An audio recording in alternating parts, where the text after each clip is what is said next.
Sales की दुनिया में इतने सारे मौके एक साथ मैनेज करना कई बार काफी उलझावा सा लगता है ना? खैर, इसमें चिंता की कोई बात नहीं, ये बहुत आम है।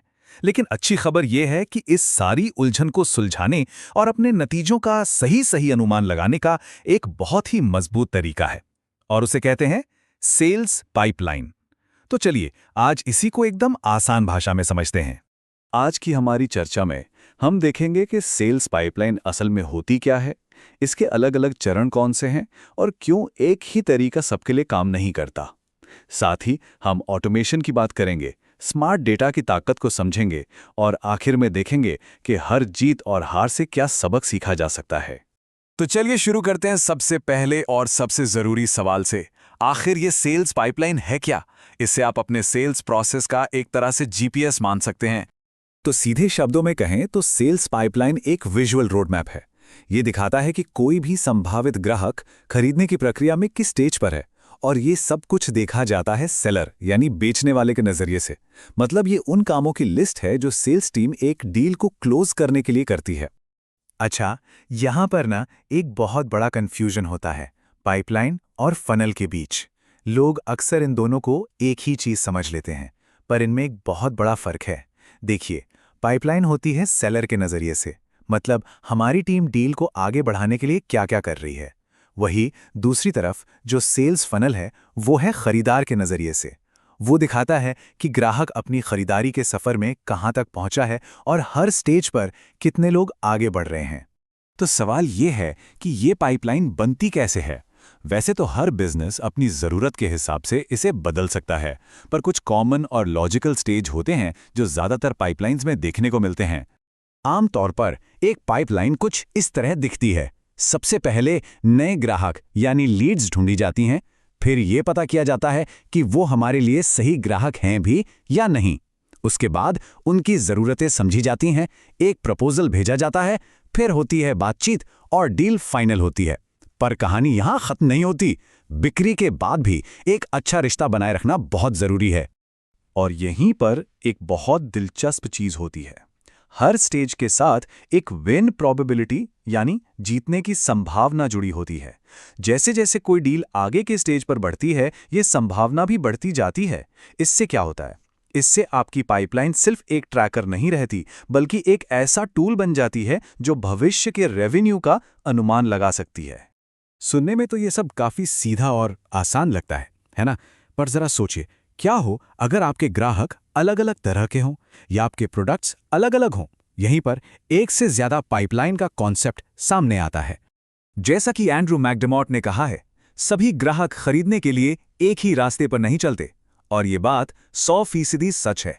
तो सवाल ये उठता है कि अगर हर ग्राहक अलग है, उसका सफ़र अलग है, तो फिर हम उन सबको एक जैसे रास्ते पर चलने के लिए क्यों मजबूर करें? तो एक से ज़्यादा पाइपलाइन की ज़रूरत कब पड़ती है? मान लीजिए आपके ऑर्डर का साइज़ अलग अलग है या सेल्स साइकिल की लंबाई अलग अलग है। जैसे एक घर बेचना और एक कमर्शियल प्रॉपर्टी बेचना, दोनों में ज़मीन आसमान का फ़र्क है। या फिर आप अलग अलग बाज़ारों में बेच रहे हों। ऐसे में हर सिनारियो के लिए अलग पाइपलाइन बनाने से सब कुछ साफ रहता है और नतीजे भी बेहतर आते हैं। चलिए अब बात करते हैं कि कैसे टेक्नोलॉजी हमारी मदद कर सकती है। एक अच्छा सीआरएम सिस्टम आपके रोजमर्रा के छोटे-मोटे कामों को खुद ब खुद कर सकता है, ताकि आपकी सेल्स टीम का फोकस सिर्फ बेचने पर रहे, ना कि डेटा एंट्री पर। आइए एक ऑटोमेटेड वर्कफ्लो बनाने का उदाहरण देखते हैं। सुनने में ये शायद थोड़ा टेक्निकल लगे, पर असल में ये बहुत आसान है। तो ये होता कैसे है? बहुत ही सिंपल है। मान लीजिए कोई वेबसाइट पर कोटेशन चाहिए वाला फॉर्म भरता है। बस यही है ट्रिगर। जैसे ही वो फॉर्म सबमिट होगा, सिस्टम अपने आप ऑटोमैटिकली पाइपलाइन में एक नई डील बना देगा। और सिर्फ इतना ही नहीं, जो भी सेल्स पर्सन उस डील के लिए असाइन होगा, उसे तुरंत एक ईमेल चला जाएगा। हो गया, 3 आसान स्टेप्स में सारा काम ऑटोमेट। और इसका सबसे बड़ा फायदा, कोई भी मौका हाथ से फिसलता नहीं है। हर लीड पर तुरंत काम शुरू हो जाता है, जिससे पूरी सेल्स प्रोसेस पहले से कहीं ज्यादा तेज और असरदार बन जाती है। देखिए, एक मजबूत पाइपलाइन की नींव होती है साफ और व्यवस्थित डेटा। यही स्मार्ट सेलिंग का सीक्रेट है। तो चलिए इसे थोड़ा और समझते हैं। सीआरएम सिस्टम में सारी जानकारी ऑब्जेक्ट्स में रखी जाती है। इसके 3 मेन बिल्डिंग ब्लॉक्स हैं: कॉन्टैक्ट्स यानी लोग, कंपनियां यानी संगठन, और डील्स यानी बिक्री के मौके। लेकिन असली जादू इन ऑब्जेक्ट्स में नहीं, बल्कि इनके बीच के कनेक्शन में है, जिसे एसोसिएशन कहते हैं। यही वो धागा है जो इन अलग अलग टुकड़ों को आपस में जोड़ता है। जैसे कौन सा व्यक्ति किस कंपनी में काम करता है और वो किस डील पर काम कर रहा है। इन कनेक्शन से ही पूरी तस्वीर साफ होती है। तो ये इतने ज़रूरी क्यों हैं? क्योंकि इनसे हमें पता चलता है कि किसी डील में किसका क्या रोल है। डेटा को मैनेज करना आसान हो जाता है और हम एडवांस्ड ऑटोमेशन भी सेट कर सकते हैं, जैसे कि किसी डिसीजन मेकर को अपने आप एक खास ईमेल भेजना। इसे और भी पावरफुल बनाया जा सकता है। आप डिसीजन मेकर या बिलिंग कॉन्टैक्ट जैसे कस्टम लेबल्स भी बना सकते हैं। इससे आपका डेटा और भी ज़्यादा काम का और सटीक बन जाता है। और अब बात करते हैं पाइपलाइन के सबसे ज़रूरी हिस्से की, नतीजों का विश्लेषण करना। हर नतीजा कुछ सिखाता है, चाहे डील जीती जाए या हारी जाए। जब कोई डील क्लोज्ड वॉन होती है, मतलब हम जीत जाते हैं, तो उससे रेवेन्यू आता है और हमें पता चलता है कि हमारी कौन सी स्ट्रैटेजी काम कर रही है। लेकिन जब कोई डील क्लोज लॉस्ट होती है, तो वो भी बहुत कीमती होती है। वो हमें सिखाती है कि हमें कहाँ और क्या सुधार करना है।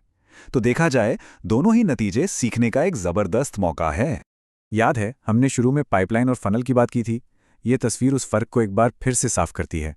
पाइपलाइन दिखाती है कि सेलर क्या कर रहा है, जबकि फनल दिखाता है कि कैसे बहुत सारे संभावित ग्राहक धीरे धीरे छंटकर कुछ असली खरीदारों में बदल जाते हैं। तो आखिर में एक सवाल सोचने के लिए छोड़ जाते हैं। किसी भी बिजनेस की सेल्स प्रक्रिया के बारे में जब हम सोचते हैं, तो क्या वो सिर्फ डील्स का हिसाब किताब रख रही है, या फिर वो सच में बिजनेस को आगे बढ़ाने वाला एक ग्रोथ इंजन बन चुकी है? याद रखिएगा, एक अच्छी और मजबूत पाइपलाइन सिर्फ रिकॉर्ड नहीं रखती, वो तरक्की का रास्ता